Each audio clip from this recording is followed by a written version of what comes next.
여러분, 오늘도 복된 예배 또 은혜의 자리에 잘 오셨습니다. 오늘은 기독교 절기상 맥주 감사 주일입니다. 맥주 감사 주일은 이제 신앙적으로 우리에게 어떤 의미가 있는가? 딱 1년을 딱 기준으로 했을 때 딱 전반전, 그리고 오늘은 후반전이 시작되는 첫날인데요. 이 모든 것이 다 하나님의 은혜로 우리가 지난 상반기의 삶을 살아왔고, 그리고 남은 이 하반기의 삶도 하나님의 은혜로 말미암아 살겠다라는 믿음의 고백과 결단하는 그런 시간이 바로 이 맥주 감사 주일입니다. 자, 우리 이런 의미에서 우리 옆에 있는 분들에게 이렇게 한번 인사했으면 좋겠습니다. 상반기는 주님의 은혜로 살았습니다. 자, 한 번 더 이렇게 인사합시다. 하반기도 주의 은혜로 살아갑시다. 여러분, 사도 바울의 고백이죠. 나의 나된 것은 다 하나님의 은혜라 고백했던 사도 바울의 고백이 우리의 고백인 줄로 믿습니다. 지난날 되돌아보면 하나님의 은혜가 아니었으면 지금 우리가 이 자리에 설 수도, 여기까지 올 수도 없었다라는 것이죠. 오늘 이 맥주감사 주일을 우리가 예배를 드리면서 다시 한번 지금까지 우리의 가정과 일터와 공동체에 함께 하셨던 그 하나님의 은혜를 다시 한번 기억하고 감사하며 또 우리의 믿음의 고백을 주님께 드리며 나아갈 수 있는 저와 여러분 될 수 있게 되기를 간절히 소망합니다. 자, 오늘은 믿음의 시작, 하나님의 부르심 5번째 시간, 믿음을 의로 여기시다라는 제목으로 말씀 함께 나누도록 하겠습니다.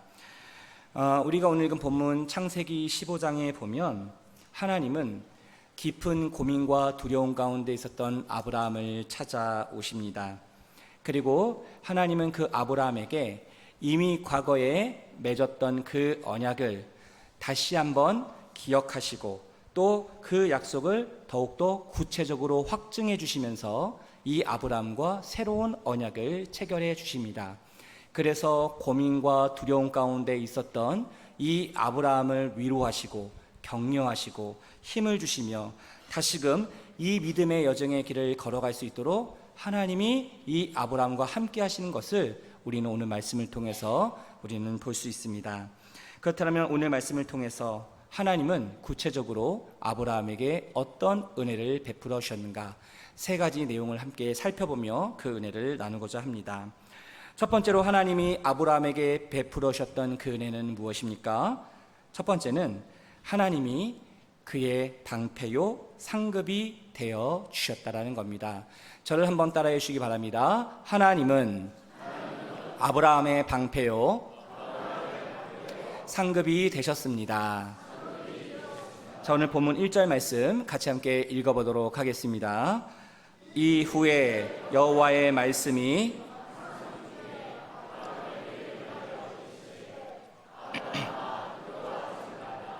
나는 내 방패요 너의 지극히 큰 상급이니라.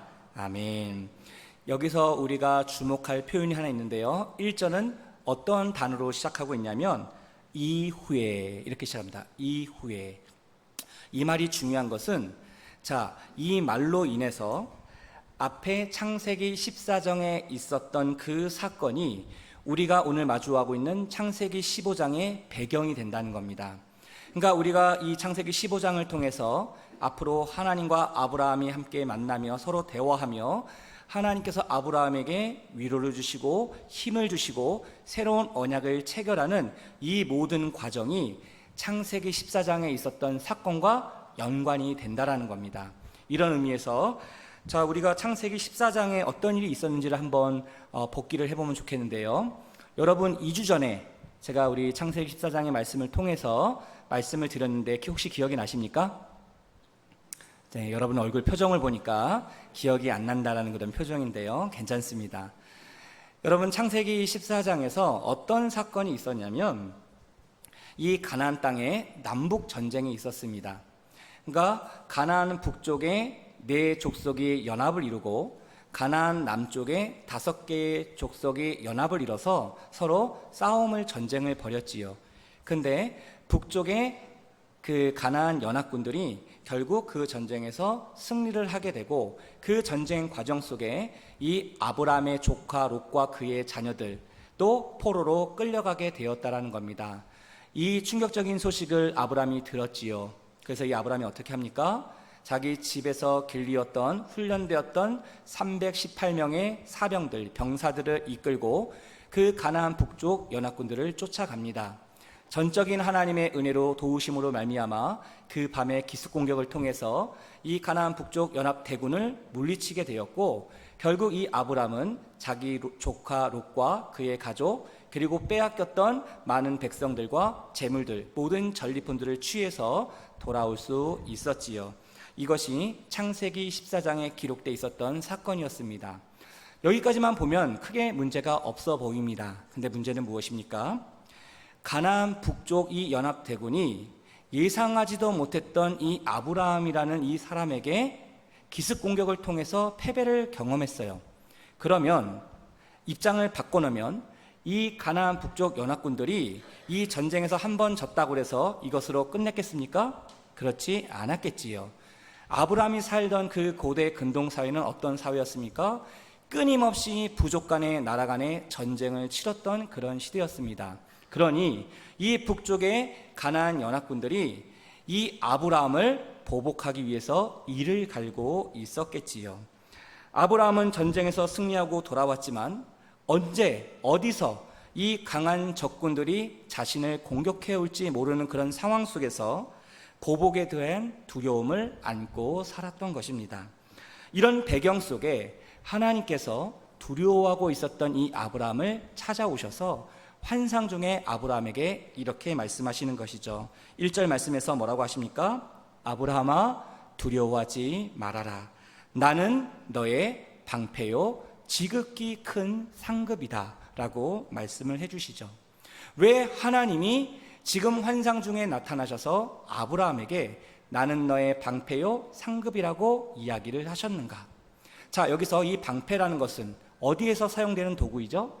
전쟁에서 사용되는 도구이지요. 적의 칼과 화살을 막는 그런 생명을 지키는 방어용 도구입니다. 그러면 이 상급은 무엇일까요? 상급은 히브리어로 사카르라는 단어가 쓰이는데, 이것은 어떤 수고나 행위에 대한 대가, 보상을 의미합니다. 근데 이 사카르라는 이 단어가 전쟁에 사용되게 되면 생명의 위협을 무릅쓰고 얻은 보상으로 얻은 대가, 그것이 무엇이겠습니까? 바로 승리를 의미한다라는 것이죠. 다시 말하면 하나님이 아브라함의 방패요 상급이 되어주신다라는 것은 어떤 의미가 있는 것입니까? 이 아브라함에게 어떤 강한 대적이 공격해 오더라도, 아브라함이 감당할 수 없는 그런 원수 대적이 쳐들어온다 할지라도 방패 대신 하나님께서 아브라함을 지켜주신다는 겁니다. 상급 대신 하나님께서 아브라함으로 하여금 이기게 하여 주신다라는 것이죠. 그러니 아브라함아, 두려워하지 말라라고 이야기하셨던 겁니다. 여러분 생각해 보십시오. 늘 항상 전쟁의 불안함 속에 살아야 했습니다. 특별히 이 아브라함이 치렀던 이 전쟁의 승리로 말미암아 저 가나안 북쪽에 있는 연합군들이 시시때때로 이 아브라함을 보복하려고 공격하려고 그 틈을 노리고 있는 이런 상황 속에서 어떻게 마음 편안하게 살아갈 수 있었겠습니까? 이렇게 불안해했던 이 아브라함에게 하나님 찾아오셔서 말씀하시는 거예요. 아브라함아, 두려워하지 마. 내가 너의 방패가 되어줄게. 내가 너의 상급, 승리가 되어줄게.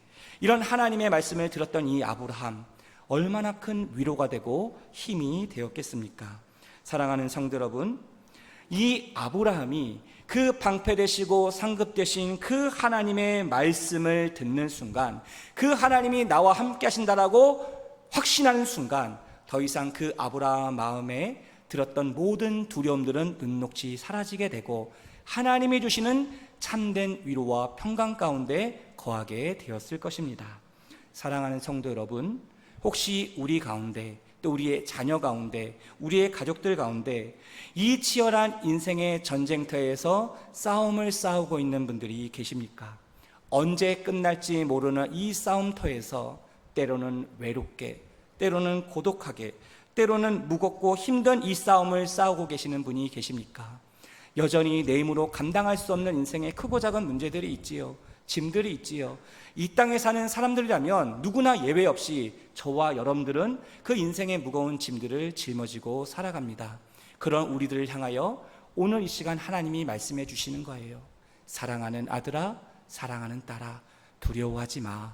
내가 너의 방패가 되어줄게. 내가 너의 상급이 되어줄게. 내가 너를 지켜줄게. 너의 자녀들, 너의 가정 내가 지키고 보호해줄게. 그리고 내가 너의 상급이 되어줄게. 내가 너의 승리가 되어줄게. 우리의 대장 되신 예수 그리스도께서 우리와 함께 하심을 우리가 믿고 고백한다라면 우리는 어떤 인생의 고난과 핍박과 환난 속에서도 우리의 믿음을 지키며 하나님이 원하시고 기뻐하시는 이 믿음의 여정의 길을 걸어가게 될 줄로 믿습니다. 하나님이 우리에게 은혜를 주시면, 하나님이 우리에게 믿음을 주시면, 하나님이 우리에게 힘과 용기와 지혜와 능력을 더하여 주시면 우리는 어떤 인생의 고난 속에서도 그것을 뚫고 승리하며 나아갈 수 있는 귀한 하나님의 사람들이 될 줄로 믿습니다. 우리 옆에 있는 분들에게 이렇게 한번 축복합시다. 하나님은 우리의 방패요 상급이 되십니다. 자, 이제 두 번째로 하나님이 아브라함에게 베풀어 주셨던 그 은혜는 무엇인가? 자, 하나님은 아브라함의 믿음을 의로 여겨 주셨다라는 겁니다. 자, 저를 한번 따라해 주시기 바랍니다. 하나님은 아브라함의 믿음을 의로 여겨 주셨습니다. 여러분 생각해 보십시오. 그 두려움 가운데 언제 원수가 보복할지 모르는 이 불안한 국제 정세 속에 두려움을 가지고 있었던 이 아브라함에게 하나님 찾아오셔서 아브라함아, 내가 너의 방패가 되어줄게. 내가 너의 상급이 되어줄게. 이렇게 말씀으로 위로하셨던 그 하나님 앞에 이 아브라함이 크게 위로를 받습니다. 그러자 이 아브라함이 어떻게 반응하게 되냐면 그의 마음속에 꾹꾹 눌러놓았던 오랜 깊은 고민을 하나님 앞에 털어놓기 시작합니다. 자, 그 내용이 오늘 본문 2절과 3절에 나오는데요. 자, 우리 2절과 3절 말씀 같이 함께 읽어보도록 하겠습니다. 아브라함이 이르되 주 여호와여,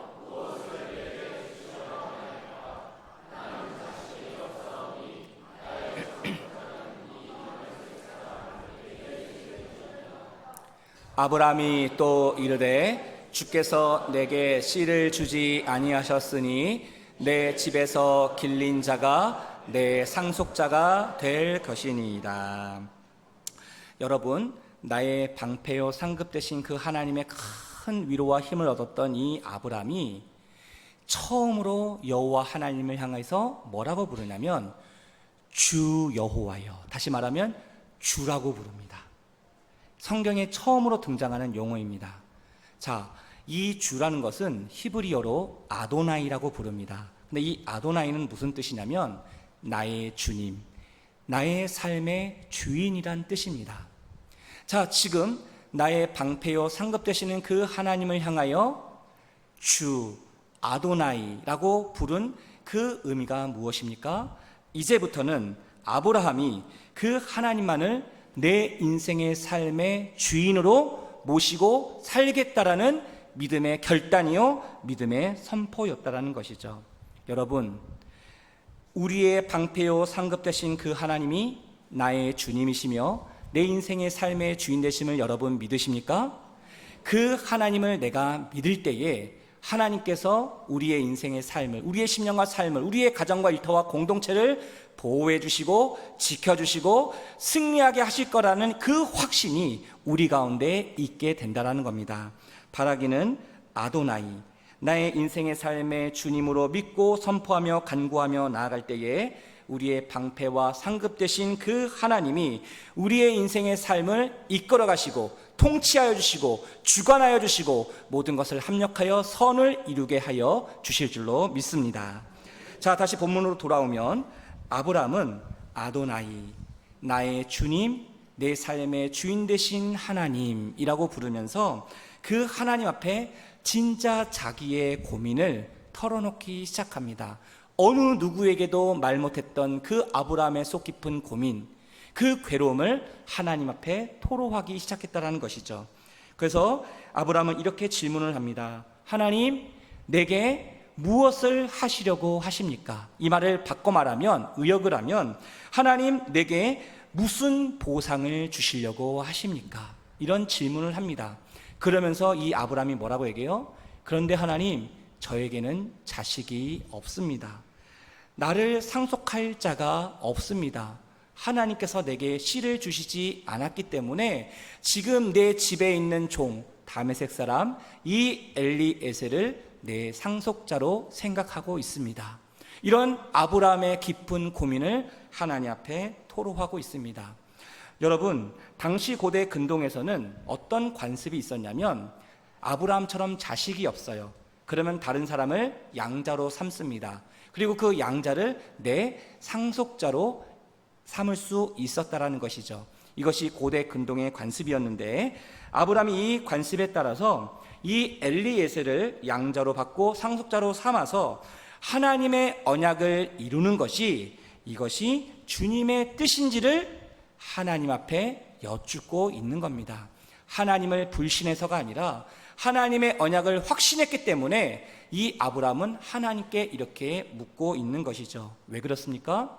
여러분, 창세기 12장 13장에 보면 하나님께서 아브라함에게 약속하셨어요. 아브라함아, 내가 너로 큰 민족을 이루게 할 것이다.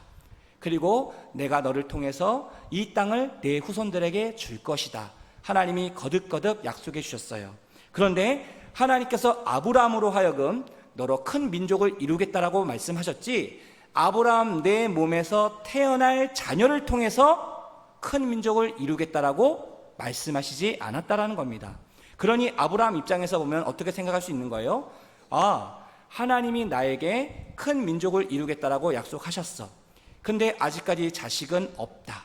그러면 이 엘리에셀을 내 양자로 삼고 상속자로 삼아서 이 하나님의 언약을 이루어가는 것이 하나님의 뜻이 아니겠는가, 이렇게 아브라함은 생각을 하고 그 하나님께 이렇게 여쭙고 있는 겁니다. 자, 이런 아브라함의 마음을 아셨던 하나님께서 처음으로 아브라함에게 이렇게 말씀하십니다. 자, 오늘 본문 4절 말씀인데요. 자, 우리 4절 말씀 같이 함께 읽어보도록 하겠습니다. 여호와의 말씀이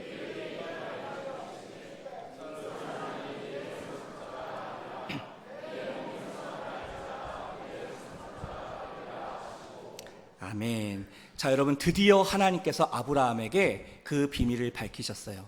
아브라함은 내가 너로 큰 민족을 이루겠다라고 앞에서 2번이나 말씀하셨는데 그 큰 민족은 아브라함 너에게서 태어날 자녀들을 통하여 그 큰 민족을 이루시겠다라고 하나님이 처음으로 밝히셨습니다. 아브라함은 깜짝 놀랐을 겁니다.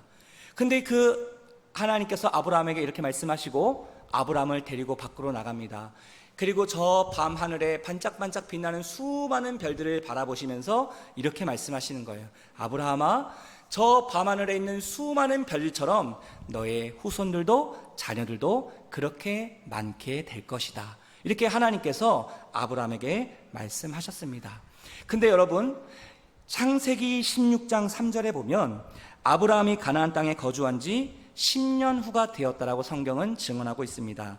이것을 통해서 알 수 있는 것이 무엇이에요? 여러분, 창세기 12장에 아브라함이 하나님의 언약을 받고 하란에서 가나안 땅으로 들어오게 됩니다. 이 하나님의 언약을 받고 아브라함아, 내가 너를 통해서 큰 민족을 이루어 줄 것이다 라는 약속, 언약을 받았어요. 그로부터 이 가나안 땅에 거주한 지 10년이 지났는데 10년이 지날 때까지 아브라함에게 자녀가 있었습니까? 없었습니까? 자녀가 없었다라는 거예요. 하나님의 약속은 주어졌지만 현실적으로 그 하나님의 약속이 이루어졌어요? 안 이루어졌어요? 이루어지지 않은 거예요. 이런 상황 속에서 이 하나님께서 아브라함에게 너의 몸에서 태어날 자녀를 통해서 큰 민족을 이루겠다라고 말씀을 하셨던 겁니다. 아브라함 입장에서 보면 이 하나님의 말씀이 쉽게 믿어졌겠습니까?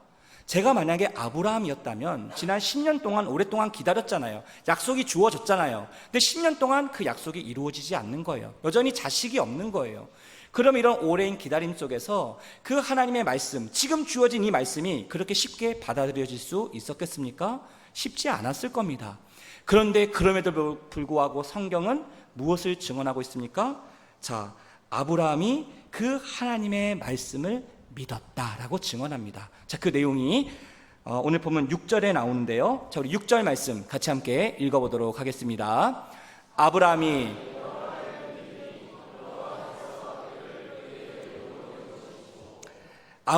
누구를 믿어요? 여호와를 믿었다. 이 말씀을 하신, 이 언약을 하신 하나님을 믿었다라는 거예요. 근데 여기에 보면 아브라함이 여호와를 믿으니 여호와께서 이를 그의 무엇으로 여기셨다? 그의 의로 여기셨다. 여기서 여기시다라는 이 말은 히브리어 하샤브라는 단어가 사용되는데 이것이 담겨있는 의미가 중요합니다. 여겼다라는 것은 무엇이냐면 인정해 주셨다라는 거예요. 원래는 그렇지 않은데 인정해 주셨다는 거예요. 자, 여러분, 하나님이 아브라함의 믿음을 그의 의로 여기셨다라는 것이 그러면 무슨 뜻일까요? 아브라함은 본질적으로 죄 많고 허물 많고 흠이 많았던 사람이었어요. 우리가 앞에서 쭉 살펴보았지만 아브라함은 하나님이 약속하신 그 가나안 땅을 지키지 못했어요. 그 가나안 땅에 기근이 들자 애굽으로 내려가게 되죠. 그리고 자기 아내를 누이라 속입니다. 그리고 그 아내를 빼앗길 뻔합니다. 이처럼 아브라함은 연약하고 부족하고 겁이 많고 흠이 많았던 사람이었어요. 하지만 그 아브라함을 하나님께서 여기까지 인도하셨고 오늘 말씀에서 그 아브라함이 그 하나님의 말씀에 믿는 그 모습을 보면서 이 아브라함을 어떻게 하셨다는 거예요? 아브라함을 의롭다 여겨주셨다는 겁니다. 여전히 허물 많고 연약한 아브라함이었지만 하나님은 이 아브라함의 믿음을 보시고 이 아브라함을 의롭다라고 인정해 주셨다는 것이죠. 여러분, 성경에서 의는 무엇을 말하는 것인가? 바로 하나님과의 바른 관계를 의미한다는 겁니다. 하나님이 이 아브라함의 믿음을 보시고 그를 의롭다 여겨주셨기 때문에 아브라함은 비로소 하나님과 바른 관계를 맺을 수 있었다는 것이죠. 그래서 그가 믿음의 조상으로 새로운 역사의 길을 계속 나아갈 수 있었다는 겁니다. 여기서 한 가지 우리가 주목할 것은 무엇이냐면 하나님이 아브라함의 믿음을 보시고 그를 의롭다 여겨주셨다는 이 말씀이 기독교 구원의 핵심 주제인 이신칭의를 보여주고 있다는 겁니다. 여러분, 이신칭이라는 말 들어보셨나요? 자, 이 이신칭이라는 이 말은 무슨 뜻이냐? 믿음으로 의롭다 여김을 받았다라는 겁니다.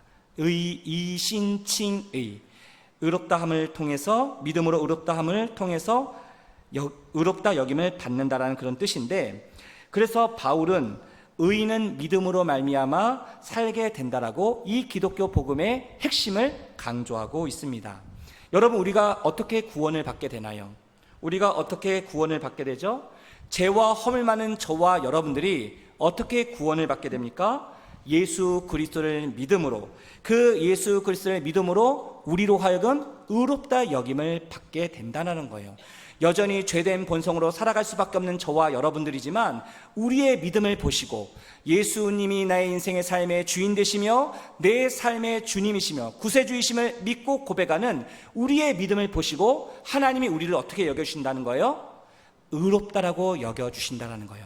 여전히 죄인된 우리지만 그 하나님을 믿음으로 말미암아, 예수 그리스도를 믿음으로 말미암아 우리를 거룩한 주님의 자녀로, 의인으로 우리의 신분을 바꿔주셨다는 것이죠. 그래서 죄의 본성을 가진 우리가 하나님과 바른 관계를 맺고 이 세상에서 구별된 하나님의 자녀로 그리스도인으로서 살아가기 위해서 우리에게 필요한 것이 무엇이라는 거예요? 오직 믿음이 필요하다는 거예요.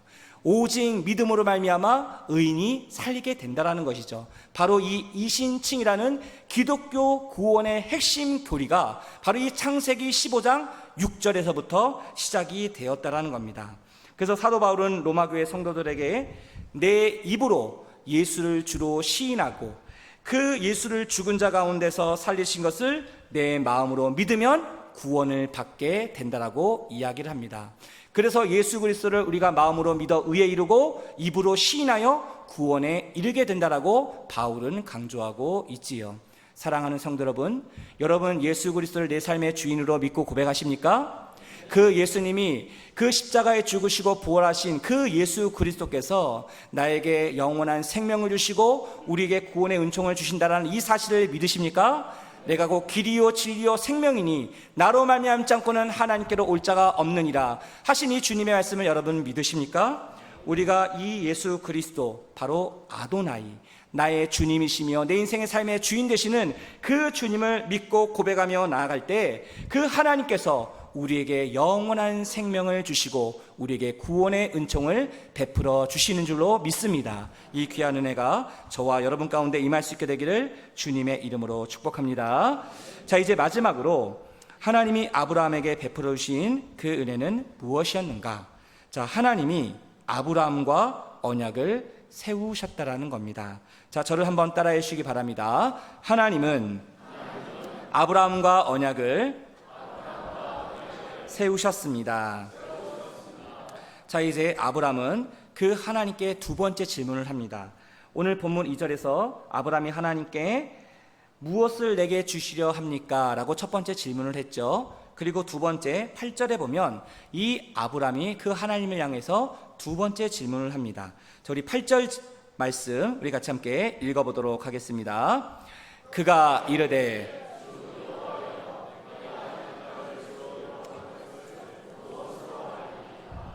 자, 지금 아브라함은 주 여호와여, 여기서 또 주라고 나오죠. 아도나이, 나의 주님, 내 인생의 삶의 주인 되신 그 하나님 앞에 이런 질문을 합니다. 내가 이 땅을, 이 가나안 땅을 소유로 받을 것을 무엇으로 알 수 있습니까? 라고 질문을 합니다. 그래서 하나님은 이 아브라함의 질문에 대한 대답으로 아브라함과 새 언약을 체결할 것을 준비하시는데요. 자, 오늘 본문 9절과 10절에 보면 하나님은 아브라함에게 말씀합니다. 아브라함아, 네가 나를 위해서 3년 된 암소, 암염소, 순양, 그리고 산비둘기와 집비둘기 새끼를 가져와라. 그리고 이 짐승들을 반으로 쪼개서 쪼개진 이 짐승을 서로 마주보게 하라라고 하나님이 말씀합니다.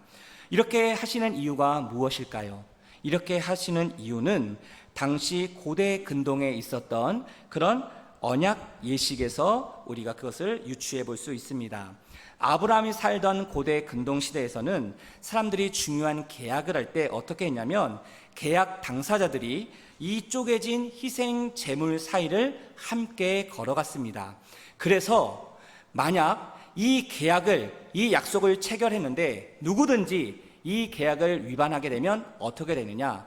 이 쪼개진 짐승처럼, 이 쪼개진 희생 제물처럼 저주를 받고 죽게 될 것이다 라고 그들이 서약을 하는 것이죠. 이 말을 바꿔 말하면 뭡니까? 지금 우리가 체결하고 있는 이 계약은 목숨을 걸고 생명을 걸고 반드시 지킬 것을 서로 다짐하고 결단하며 나아가는 그런 중요한 엄중한 예식이었다는 것이죠.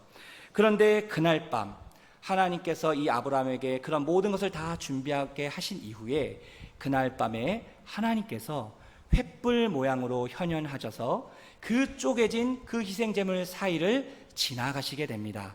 그러면서 아브라함과 새 언약을 체결하시게 되는데요. 그 내용이 오늘 본문 17절과 18절 말씀에 나옵니다. 자, 우리 17절과 18절 말씀, 자, 우리 화면을 보시며 같이 함께 읽어보겠습니다.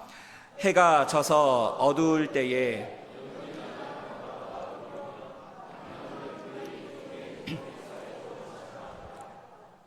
그날에 여호와께서 아브람과 더불어 언약을 세워 이르시되 내가 이 땅을 애굽 강에서부터 그 큰 강 유브라데까지 내 자손에게 주노니. 자, 여러분, 지금 하나님께서 아브람과 언약을 세우시는데 여기서 한 가지 이상한 점이 있습니다. 계약을 맺는 두 당사자가 그 쪼개진 희생제물 사이로 함께 걸어가는 것이 그 당시 고대 관성에 있었던 관례였는데 지금 이 쪼개진 희생제물 사이로 누구만 지나가고 있습니까?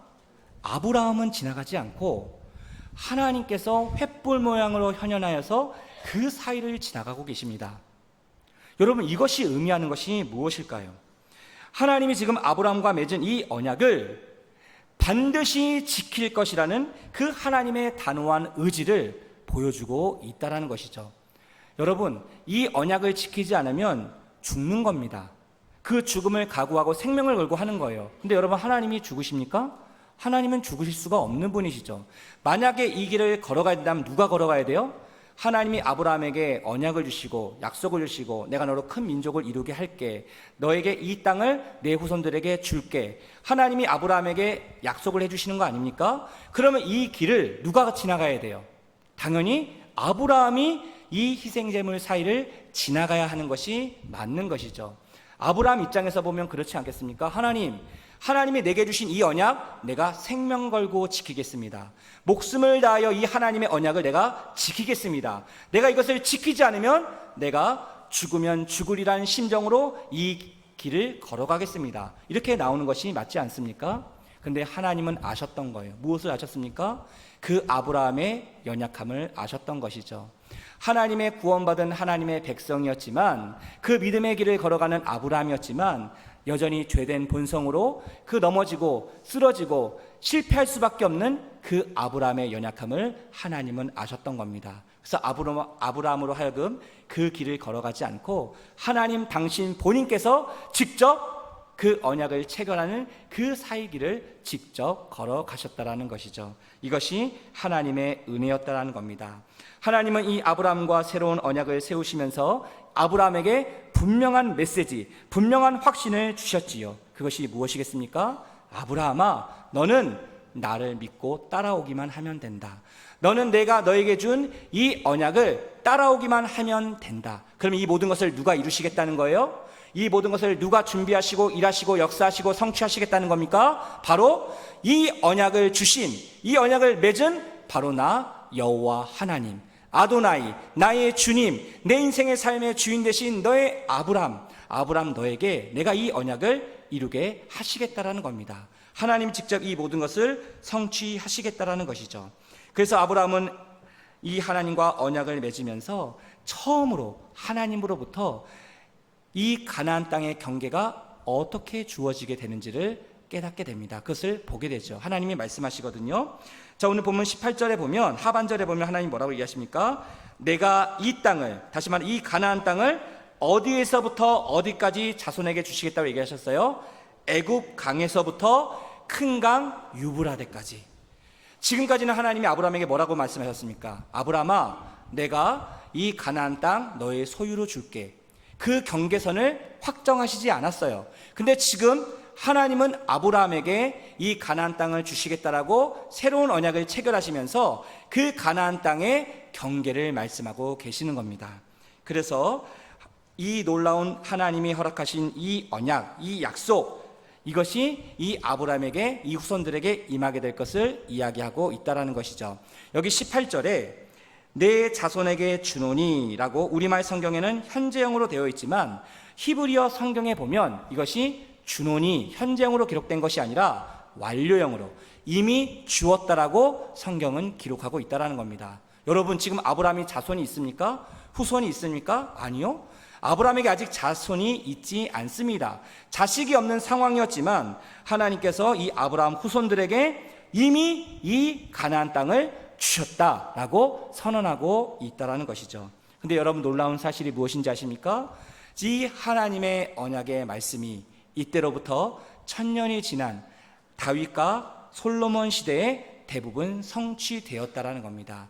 하나님이 약속하신 그 가나안 땅의 경계선이 이 다윗과 솔로몬 시대에 대해서 이 모든 것이 확보가 되고 이 모든 것이 이루어지게 되었다라는 것이죠.